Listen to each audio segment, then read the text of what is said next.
Cheryl and Megan. On to the next. Among the lessons learned from the Great Recession is that our economy is now globally interconnected.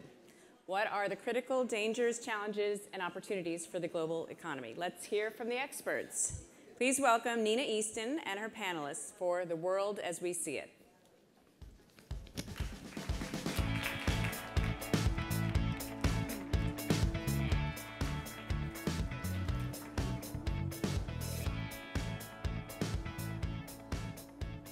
So we're kind of the bad news bears here. A year ago, we were sitting here and the world didn't look quite so bad. Now we have the prospect of a long-term war on terror, as Anne-Marie Slaughter was describing to us earlier. We've got Russia picking on the Ukraine, implications for Europe. We've got protests in Hong Kong. We've got questions about China. We've got Thailand. Let me ask everybody here, how many of you have traveled or have business in Hong Kong, Ukraine, Russia, the Middle East? Okay, so we see how interconnected we are. Very uncertain times. And to joining us to help you navigate some of those times are three of the truly the top people in this sphere. Jane Fraser is CEO of Citibank Retail. Wei-Sun Christianson is co-CEO of Morgan Stanley Asia. And I actually left out Deanna Farrell because I'm going back to her because she's, of course, a regular, an MPW regular, a great supporter, longtime McKinsey consultant. However, she has a cool new job, which you want to describe? Oh, sure, I'd love to. As of last week, I am the founding CEO and president of the JPMorgan Chase Institute. Now, some of you know from the times that I've been here before, when I ran the McKinsey Global Institute, we took the window that McKinsey has on the world to help inform developments in the global economy.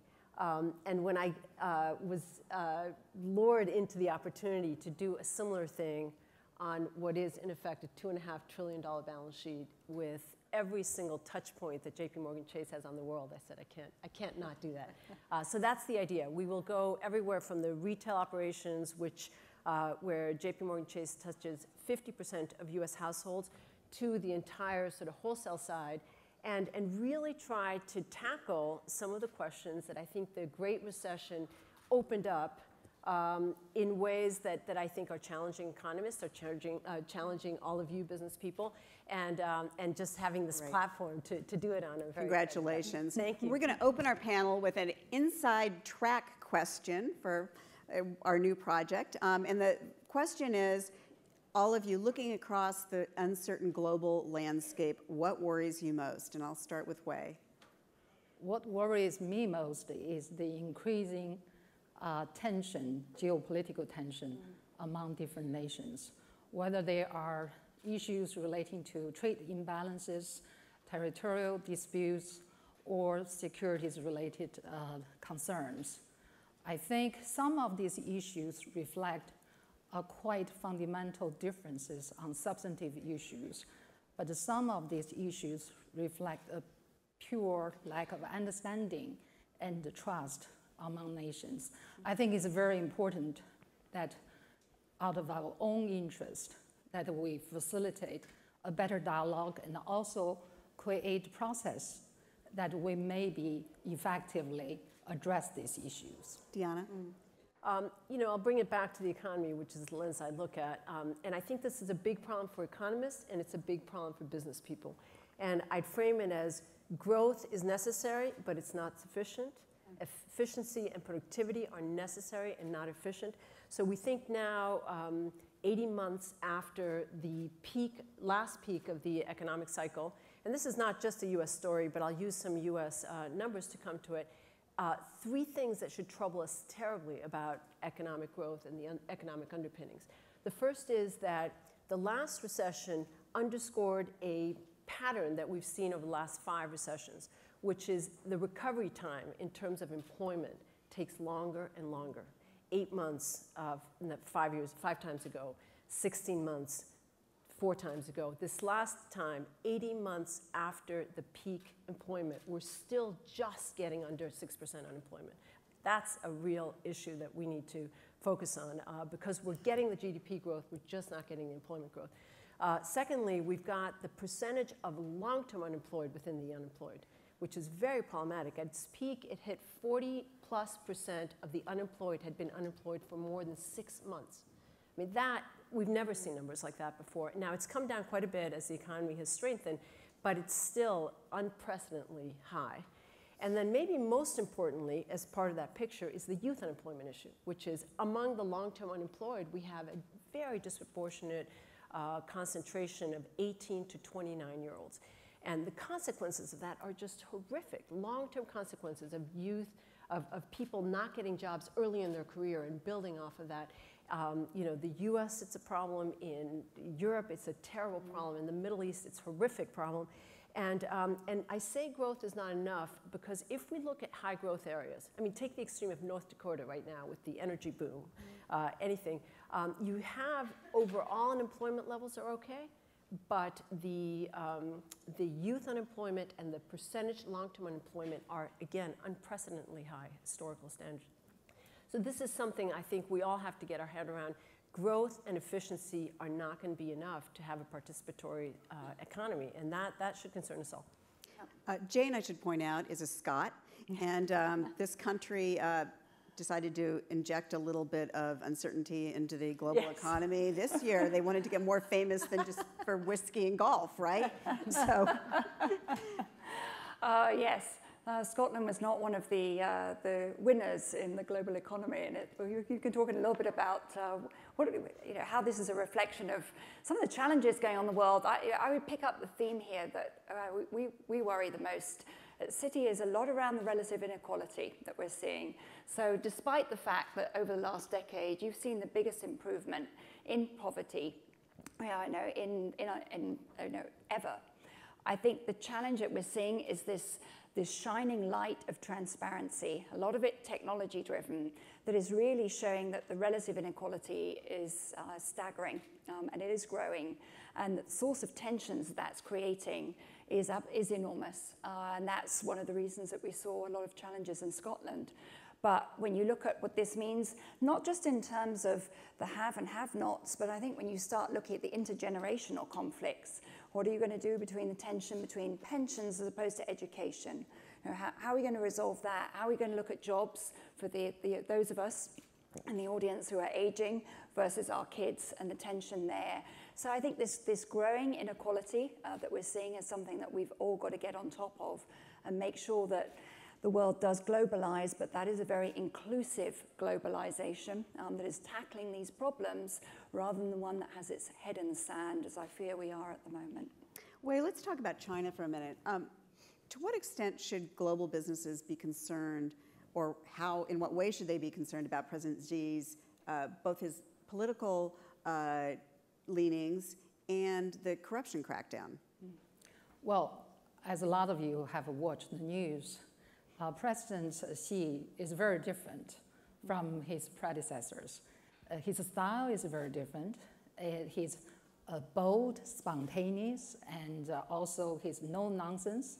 And also, over a very short period of time, he has consolidated a lot of power behind him, and also he has asserted changes and forces the changes among the interest groups. These are all quite unprecedented. And at the same time, one thing I wanted to point out, I don't know whether you have noticed, in the past 30 years of the Chinese economic reform, the patterns of the growth has been steered like the zigzag path because you have the leftist, you have the reformers, you also have the conservatives. And that oftentimes there has been this tug of war among the two fractions. So for the predecessors of Xi Jinping, they have to constantly try to strike the balance by moving from the left to right, from the right to left, and with occasional overcorrection. But for Xi Jinping, his path is a parallel one. And that's why it's very confusing to a lot of us, because on the one hand, we heard him reaffirm the supremacy of the power of the party. And by trying to restore the confidence, the respect and also the trust of people in the party. At the same time, he has said it in a very clear way that the core principle of the economic reform going forward will be the productive market force in terms of allocating resources. That is not a simple statement. It's a big deal because he's the first leader has affirmed the firm position of the market force. The question is, how can he effectively balancing these two sometimes seemingly contradictory objectives? I think maybe the answer lies somewhere in this often stated statement that is the economic growth is essential to the social and the political stability of the country and also the survival of the party. I think it is very interesting to see going forward, although this is a daunting task for him to move the whole countries as big as China, as a complex of China, moving forward with his seismic changes agendas. But I think his forceful personality, his conviction, and also the support he has collected behind him will carry him a long way. Corruption is another thing. You all have read many, many news about this. I think the key thing here is the corruption also is different. In the past, the corruption is short-term campaigns and sporadic exposures of very few government officials, barely scratching the surface. But nowadays, with this campaign under the leadership of Wang Qishan, who has a reputation of being a very effective leader, thousands of officials, hundreds of thousands of officials, in fact, have been investigated. The changes and also the effect of this anti-corruption campaign is huge. It's different in magnitude, different also in longevity, and also intensity. I think the changes, if you go to China, I'm sure a lot of you will already notice the change. I think the question is, how can I really have a long-term effect of this reform? I think they have addressed it from the system perspective. And that is, they have to address the income level of the officials, which are relatively low comparing with the people working in the private sector. And also, they have to address the enforcement of the anti-corruption law, which already been promulgated. In the West, we rely on the independence of jurisdiction to enforce this law, and also we rely on the freedom of this press. But this model may not work in China. So China needs to figure out its own way to address these issues. Great, thank you. I want to open this up to people quickly. Please start raising your hands as I also talk to both of you about companies sitting on cash and not investing. You think is a risk in and of itself, Deanna? I do, and I would frame it as one of these kind of interesting conundrums that we don't have great answers to. And if you were to survey economists today, or even many of you, I think you'd get sort of pieces of the elephant. But if you think about not just recession-oriented kind of developments, but the intensity of, investment intensity of GDP over the last 20, 30 years, that is how much investment is required for a certain percentage growth of GDP, it's actually been falling. And you could say, well, maybe we're not measuring investment right. Maybe if we included things like brand and things that we used to think of as just consumption, we now understand as investment, we'd see it was different. Even if you do a kind of backward look on including goodwill, including software, including things that now we would say investment, we've had a decline in investment. Now, is this because there just aren't enough investment opportunities? I don't think most of you would say that, certainly. Is it because the nature of growth is less capital intensive? You have a WhatsApp that is $18, $19 billion cap versus a Sony. Think about the investment requirement of those two models. Or is there something very different going on in the economy right now? This is very important. It's very important for how we think about employment prospects. It's very important for how we think about saving, returns to savings for the retirements that are coming. And we don't have a great answer to it, but I do think that getting an answer to that, as we will try to do over the next while, will be important. I mean, just listening today, what an extraordinary abundance of opportunities are out there. You know, industry after industry with this incredible transformational change. You see the middle class in Asia, even Europe not doing too badly in terms of that ability to transform itself. But the challenge we all face is that it's not a normal distribution of risk.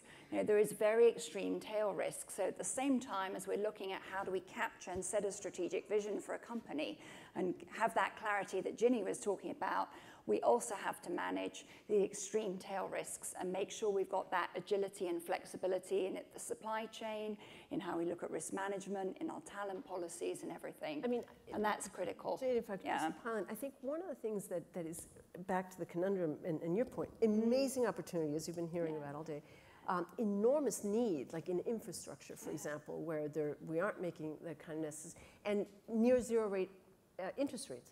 Now, what happens when interest rates start crawling back up and there's less of a desire for investment? If we can't see our way into very healthy investment levels today, what does the picture look forward? That's a very difficult question, but I think one that should concern us, because we have not seen sustained growth models that don't involve investment. So unless we heard warnings about the bond markets this morning. Questions? Over here. Shuni from CSOV International. I have a question for Wei Shen. And you just gave us a landscape of current China political, I guess, the landscape. I was wondering, you have any comments? After China opened the door for 30 years, and I really at a transformation stage, try to move from being a low-cost manufacturing center to a more innovative and service-conscious and focused nation. And I was wondering your perspective and prediction on how that transformation going to happen. Wei? Yeah, that's a great question. Actually, this just followed these topics about the opportunities that we have nowadays, especially in Asia. I think when China steers away from light manufacturing and focus more on innovation, no doubt it is going to import less of the raw materials. But that doesn't mean that we'll all end up as losers, because we already seen the price of coal has dropped down substantially because of the China's reduction of demand. But I think I may want to make a bold prediction here, because I think China, as China steer away from this export-driven model, I think the manufacturing capabilities might migrate to these low-cost economies, such as India. If India builds up this light manufacturing capabilities, that means it's also, over time, will develop its infrastructure and also property market, and which will also lead possibly the increased demand of raw materials. And also, there is another important opportunity. In China, we have 1.3 billion people. So we're feeding about 22% of the population of the world at the same time with only 7% the global arable land. Agriculture business is land intensive, water intensive, labor intensive. China is migrating its farmers into the city. Hundreds of millions of people already been migrated. 500 million already been done. So agriculture business is a big challenge for China going forward, in particular with the increasing numbers of the middle class demanding for high quality crops and proteins. So this may call for a possible trend of importation of agricultural food in China, and this may impact a lot of countries such as United States, Canada, Brazil, Southeast Asia, Australia, or New Zealand. Unfortunately, we're out of time. This is one of those conversations that could go on for another hour. Thank you so much. Thank you all. Thank you. Thank you.